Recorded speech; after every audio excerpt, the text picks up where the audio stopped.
Programang ito ay rated SPG. Striktong patnubay at gabay ng magulang ang kailangan. Maaaring may masiselang tema, lengguwahe, karahasan, sexual, horror o droga na hindi angkop sa mga bata. Nalaman ni Annalyn ang buong katotohanan na nagsisinungaling talaga itong si Zoe.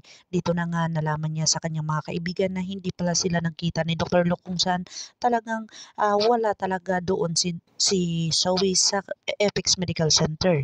Dito na nga si Dr. RJ Tanyag ay talagang pumunta at sinundan nila itong si Moira. Dito na nga ay talagang inikot sila ni Moira sa kaduluduluhan na kung saan nasa liblib sila ng lugar. Dito na nga ikinagulat ni Dr. RJ Tanyag ang kanyang mga nakikita na kung saan si Moira pala ay nagpa-print ng damit. Dito na nga at si Giselle ay talagang dumating na ang mga kapulisan na hinalughog ang lugar kung saan talagang wala silang makikitang Don Pepe doon. Dito na nga ay talagang ikinagulat nila dahil natameme sila at napahiya sila sa kanilang mga ginagawa dahil si Moira wala daw kasalanan. Dito na nga pala si Nerissa ang nagsabi ng katotohanan kaya dito ay niligaw ni Moira itong magkapatid. Dito na nga sinabi ni Nerissa na sinusundan siya ni Dr. RJ Tanyag at saka ni Giselle. Ikinagulat ni Dr. RJ ang kanyang mga nalalaman at nakikita doon kay Moira.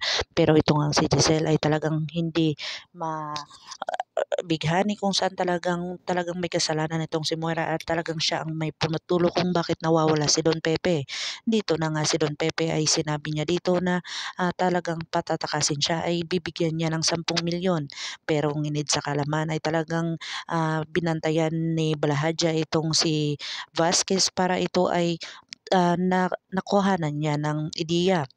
Baka itong si Vasquez ay talagang palalayasin itong si Don Pepe para kapalit ng 10 milyon. Pero tama nga ang kanyang ginawa na kung saan talagang nakita niya si Vasquez na kinuhanan ang tali ng kamay ni Don Pepe. Dito na nga niya ay talagang nanghingi ng tawad itong si Vasquez at talagang nanghingi ng second chance. Pero ito ay hindi niya na pinagbigyan at talagang binaril niya pa ito at pinatay niya. Dito na sinabi ni Don Pepe na hayop si Balahadja na kung saan talagang walang awang pumatay ng tao. Dito na nga talagang pinaghukay ni Balahadja itong si Don Pepe dahil sa utos ni Moira.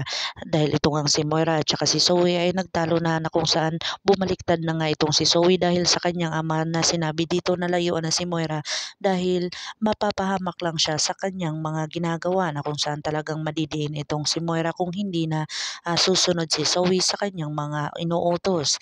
Dito na nga ay talagang kikitilin na ni Balahadja ang buhay ni Don Pepe kung saan pinahukay niya ito at dito niya na binaril.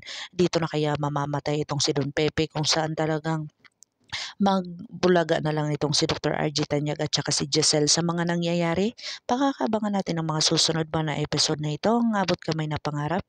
If you like my story, please like, share, and subscribe para ma-update po kayo sa mga susunod pa. Yun lamang po at maraming salamat.